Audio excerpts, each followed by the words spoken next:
Hey guys, I'm Dov, and today I'm back with more Total War Warhammer 2 online action. As you can see from the beautiful Lime Princes, we are going to be using the High Elves facing off against our evil cousins, the Dark Elves. My army is going to be led by the Green Widow, and we're going to be facing off against evil Batman and his evil Batmobile.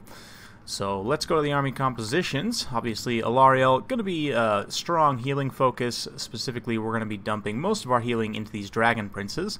We've got the Star of Avalorn and Earthblood, as well as Banishment, just to help deal some damage to elite infantry, potentially. Shieldstone of Isha, of course, and the Boon of Isha as well.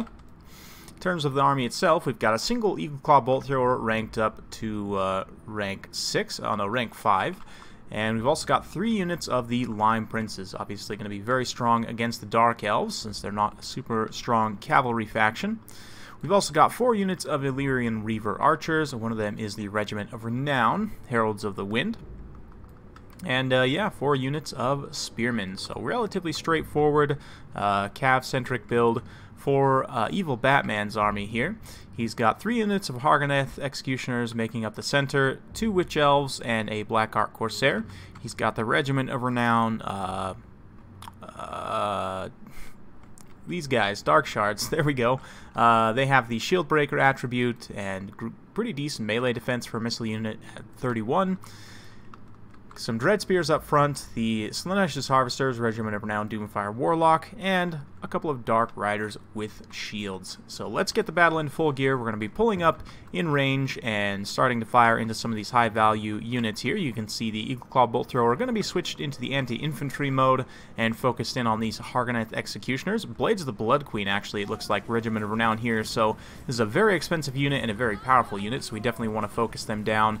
First things first, and we're going to do just that. That Eagle Claw Bolt Thrower coming in doing some brutal damage to the Dread Spears, the Hargoneth Executioners, and all that jazz.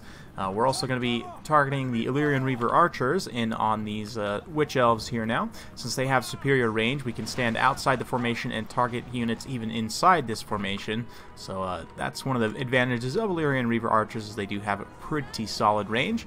We're going to now bring the Dragon Princes and the Spears forward somewhat and try and engage this big infantry corps at an arm's distance from my bolt throwers so that it can be secure. Since I have very much a decisive cavalry advantage, my opponent's not really going to be able to push around and utilize his mobility too much.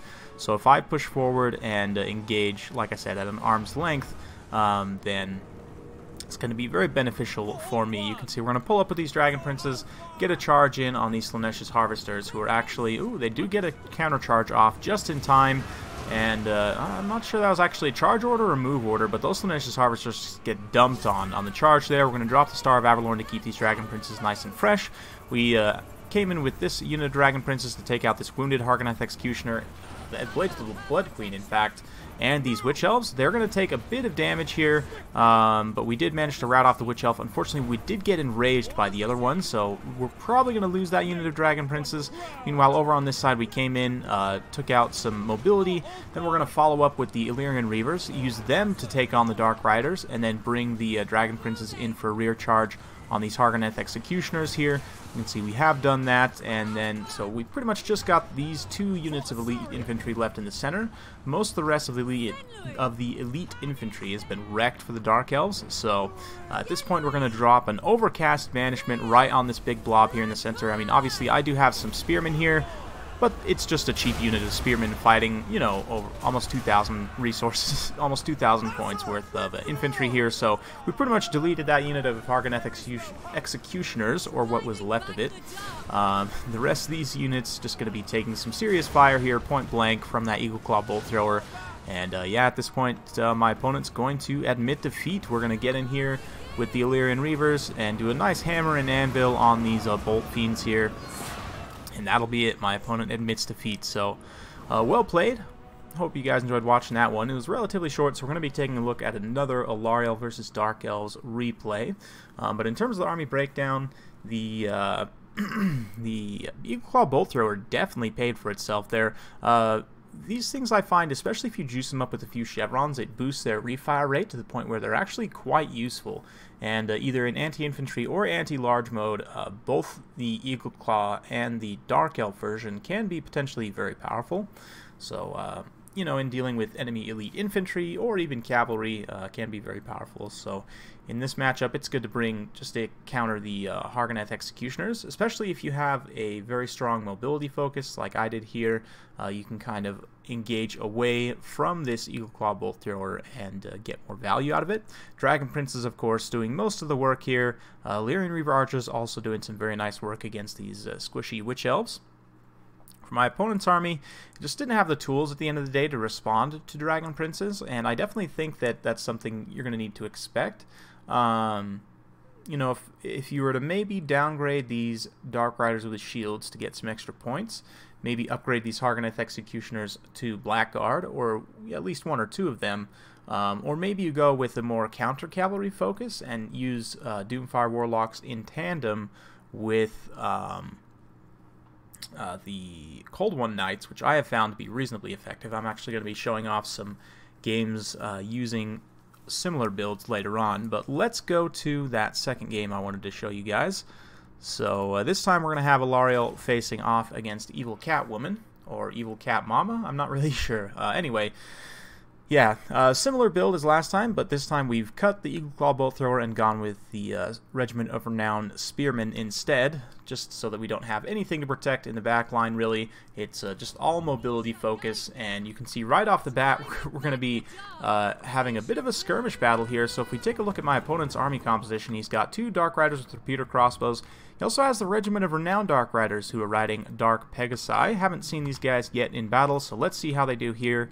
Malicious Harvesters and Doomfire Regiment of Renown Doomfire Warlocks and a unit of Cold One Knights, as I was saying, very strong when used in tandem. We've got Hargoneth Executioners mixed with Bleak Swords up front, Dark Shards with shields, 2 Reaper Bolt Throwers, Blackguard Corsair, and Morathi. Now, it's important to note, Morathi is up in the air here. She's got just Doom and Darkness, interesting, and no terror-causing units, so that's a bit of an odd pick to take, Doom and Darkness, if you don't have any terror-causing units. I would think you would want to take some Soul Stealer, something like that, or else take a Hydra to give you that terror-causing option. But anyway, let's get the battle rolling right away, and you can see these Heralds of the Wind are going to take some pretty nasty damage. If we had been focused firing on these Raven Heralds, we would have been able to take them down pretty easily, but I got a little bit over-aggressive here, and I'm going to get these Heralds of the Wind killed by Doomfire Warlocks and Cold One Knights. And yeah, it's going to be rough, but we do get a hold of this other unit of Dark Riders with crossbows and take them out with these Allarielle Reavers. Meanwhile, they're fighting and they're skirmishing at the same time, man. Just the true epitome of a hybrid unit there. We're going to bring these other Allarielle Reaver Archers, and we're going to try and take advantage of a bad situation here. My opponent's a little bit overcommitting here to chasing these Allarielle Reaver Archers, so we're going to bring over 2 units of Dragon Princes and the rest of my Allarielle Reavers to isolate this cavalry force from my opponent's infantry corps and his artillery here. Then we're going to use this unit of Dragon Princes to start kind of running some cycle charges here and there, just to kind of disrupt this formation and keep my opponent occupied. Meanwhile, these Allarielle Reavers are getting caught up a little bit here, so we're going to try and pull away as my opponent turns his focus to my impending Lime Knight charge here. These Dragon Prince is going to get in here, and just all kinds of magical effects going off. We've got Word of Pain on one unit, Doom and Darkness, Soul Stealer also going down, Morathi herself going to charge down. You can see my Dragon Princes are actually losing out pretty badly. We're going to rush Allarielle over here and start to drop some healing to assuage things a little bit here, but Allarielle Reaver Archers are able to take down the Heralds, Raven Heralds, that is, without too much issue. These guys are incredibly squishy, so against a powerful ranged faction like the High Elves, I don't think they're necessarily a very good pick, but I'll talk about them a little bit later on here. We're bringing up the Spearmen. You can see the Dragon Prince is pulling out, having done a ton of damage to those Blackguard Corsairs and the Hargoneth Executioners there, generating some very nice value.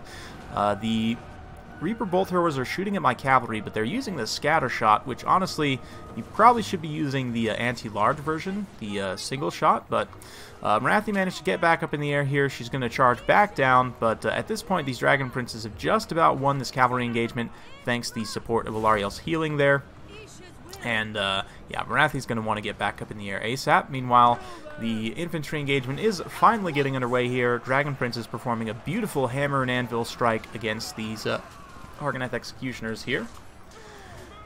And yeah, just overall going to be very, very rough.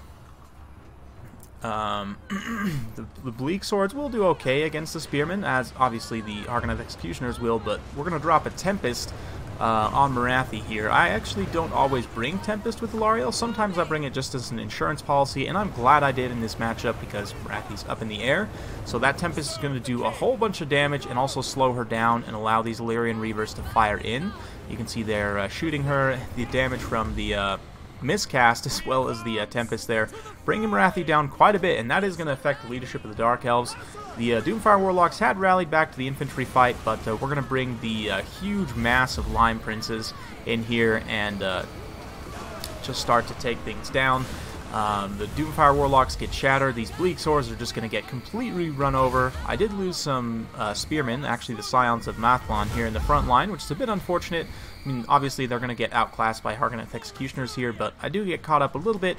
These guys are going to get shot in the flank, but the Cavalry Alpha Strike in the back line is very much rolling, and there's not a whole lot the Dark Elves can do at this point to stop it. Just Illyrian Reavers and Dragon Princes just absolutely running rampant, just creating chaos in the back line here, and yeah, it's going to be a really bad situation for the Dark Elves here. Morathi tries to come down and deal with some of these Spearmen, but she's a pretty squishy character.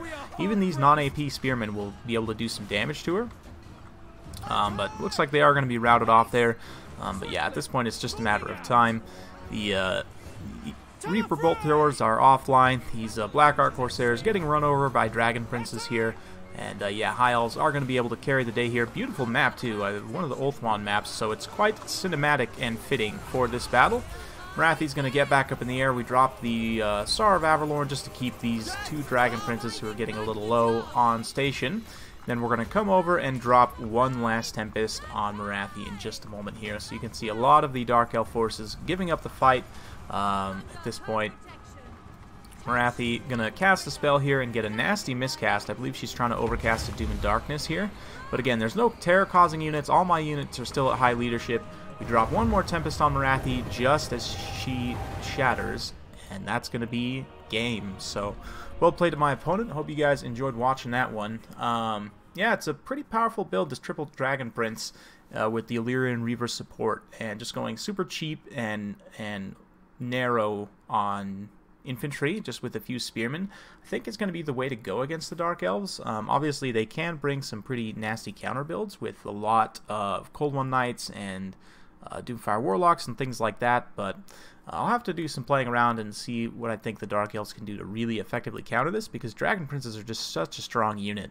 You can see 72, 60, and 96 XP chevrons all the way around. These two Illyrian Reavers also picking up some XP chevrons. These two Spearmen had theirs to begin with, so nothing special there. But yeah, losing the Heralds of the Wind was pretty rough. That was 1,000 resources down the drain right off the bat. But the other Illyrian Reavers able to do very well, deal with the Raven Heralds, who, again, I'm not a big fan of in this matchup.